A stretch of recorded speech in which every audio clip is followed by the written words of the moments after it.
جی خواتین و حضرات، میں سارہ خان فیوچر آف اردو کی طرف سے آپ کو خوش آمدید اور آداب۔ آج ہم اپنے اسٹوڈیو میں ایک بہت اہم سوال لے کر آئے ہیں، اور یہ سوال ہے اردو کے بارے میں۔ جی ہماری پیاری زبان اردو اور اس کا مستقبل کیا ہے؟ کیا آپ اور ہم اس زبان کو اسی روانی کے ساتھ بولیں گے، لکھیں گے اور پڑھیں گے؟ کیا ہوگا اس کا مستقبل میں؟ تو آئیے اس سوال کا ہم جواب لینے جاتے ہیں کینیڈا، اور وہاں پہ کرامت اللہ غوری صاحب ہیں جو ہمیں اس بات کا جواب دیں گے۔ تو کہیں نہیں جائیے، ہمارے ساتھ رہیے۔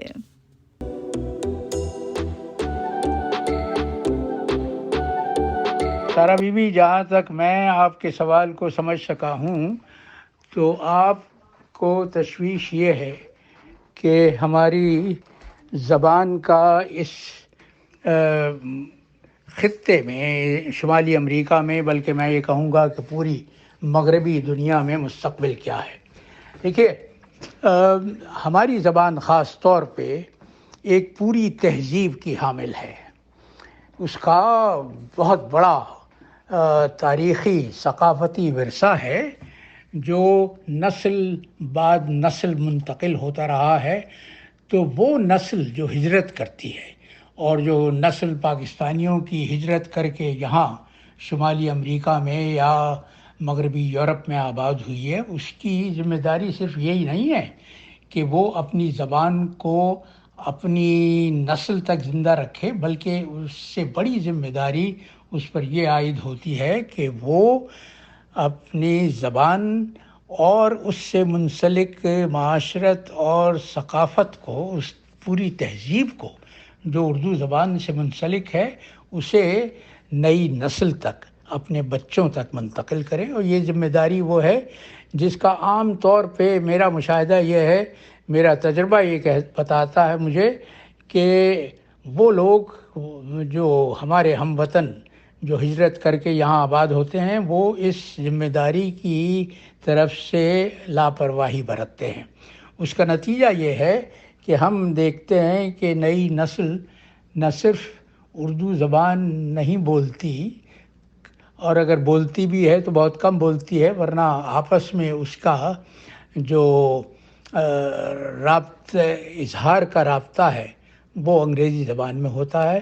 اور یہ اس وجہ سے ہے، میرا اپنا تجربہ یہ ہے کہ ماں باپ اپنی اس ذمہ داری کا بھرپور احساس نہیں کر پاتے۔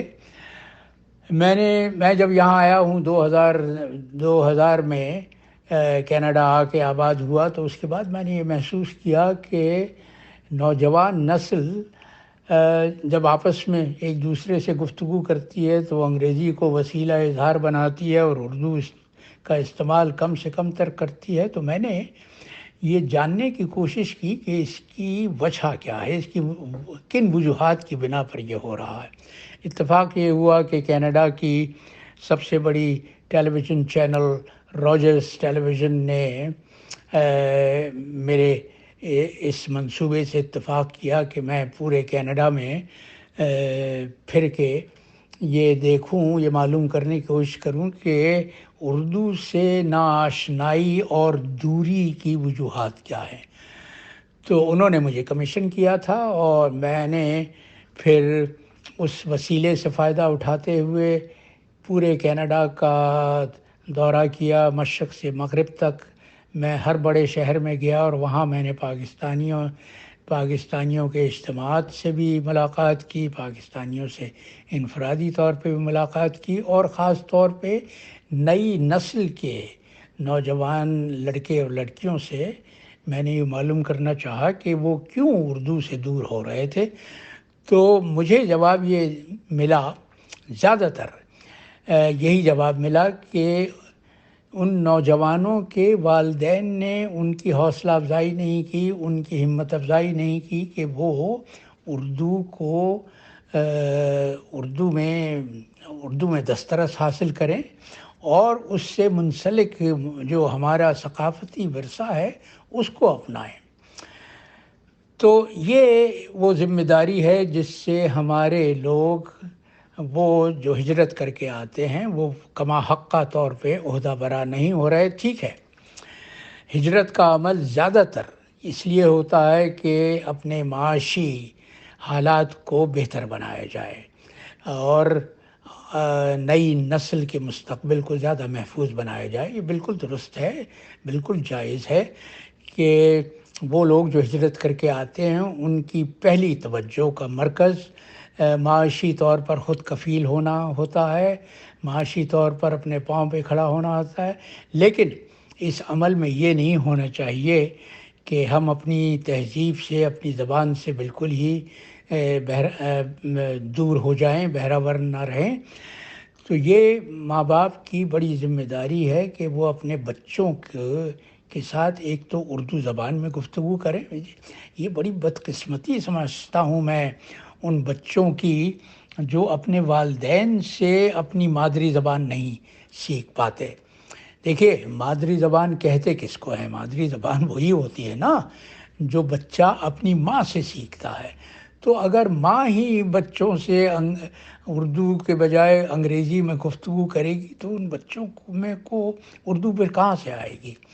ہمارے لوگوں کے ساتھ ایک نفسیاتی مسئلہ یہ ہے کہ وہ یہ سمجھتے ہیں کہ اگر ان کا بچہ آتے ہی یہاں فر انگریزی بولنا نہیں شروع کرے گا تو وہ معاش کے میدان میں دوسروں سے پیچھے رہ جائے گا، دوسرے اس پر سبقت لے جائیں گے. نہیں، یہ نہیں ہوتا. اصل میں یہ ہے کہ جس دن بچہ اسکول جانا شروع کرتا ہے اس دن سے وہ انگریزی سے آشنا ہو جاتا ہے اور اس کے لیے کوئی مسئلہ نہیں ہوتا.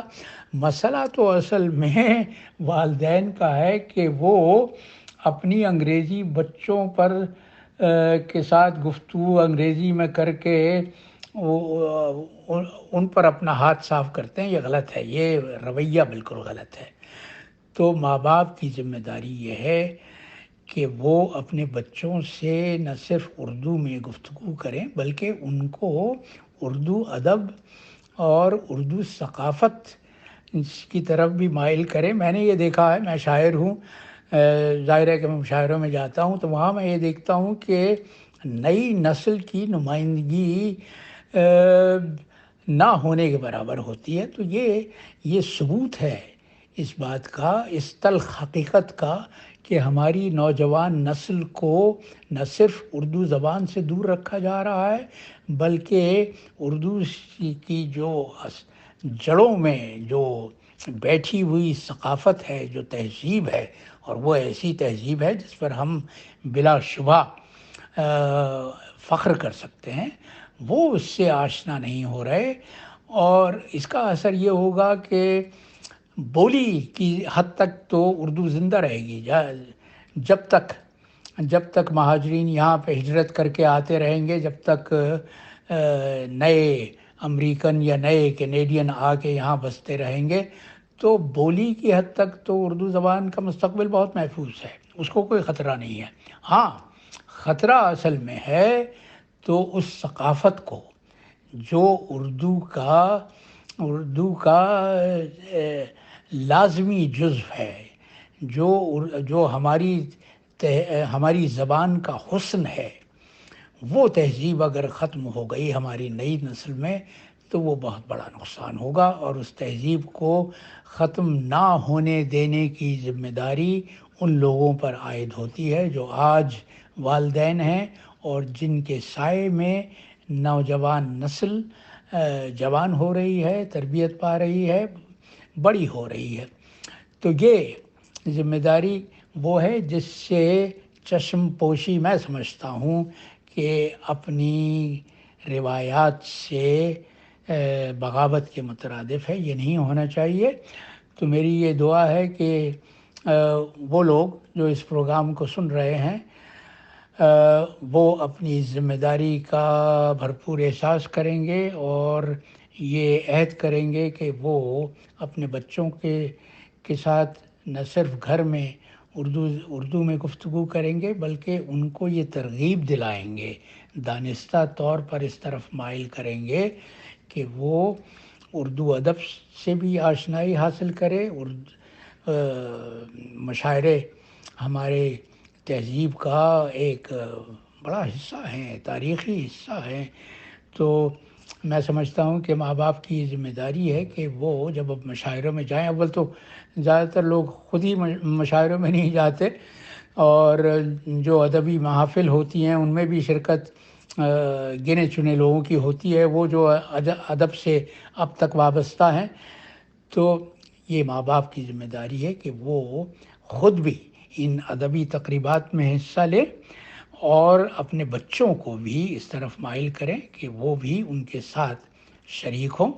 تو میں اس دعا کے ساتھ اس پیغام کو ختم کرتا ہوں کہ انشاءاللہ اردو سے ہماری جو منسلک ذمہ داری ہے اس کا ہم نہ صرف کما حقہ احساس کریں گے، بلکہ اپنے طور پر یہ کوشش کریں گے کہ ہماری زبان اور زبان کا حسن اور اس زبان سے منسلک، اس زبان سے جڑی ہوئی تہذیب اور ثقافتی ورثہ بھی ہماری نوجوان نسل تک منتقل ہو جائے. اور ہمیں انہیں یہ بھی شعور دینا ہوگا کہ وہ جب ماں باپ بنیں تو وہ بھی اپنے بچوں تک اس ورثے کو منتقل کرنے کی ذمہ داری پوری کریں. وآخر دعوانا ان الحمد للہ رب العالمین. جی کرامت صاحب، بہت شکریہ، آپ نے ہم کو بہت اچھی باتیں بتائیں اور اردو کے مستقبل کے بارے میں آپ نے روشنی ڈالی. اس کے علاوہ واقعی زبان جو ہے وہ ہماری زبان ایسی ہونی چاہیے جس سے کسی کو تکلیف نہ پہنچے، اور ہماری زبان ایسی بھی ہونی چاہیے جس سے ہم لوگوں کو فائدہ پہنچا سکیں. تو ہم امید کرتے ہیں کہ ہماری زبان ہمارے لیے اچھی ثابت ہو اور ہماری اردو زبان میٹھی زبان ہو اور ہم لوگوں میں محبت پیدا کر سکیں، احساس اور خیال پیدا کر سکیں، اور اگر ہم سے کوئی غلطی ہو جائے تو ہم لوگوں کو درگزر بھی کرنا سیکھ سکیں. تو اس امید کے ساتھ واقعی میری نیک خواہشیں ہیں کہ اردو کا مستقبل باقی رہے، قائم رہے، اور آپ سب کی مدد ہمارے ساتھ رہے. آمین.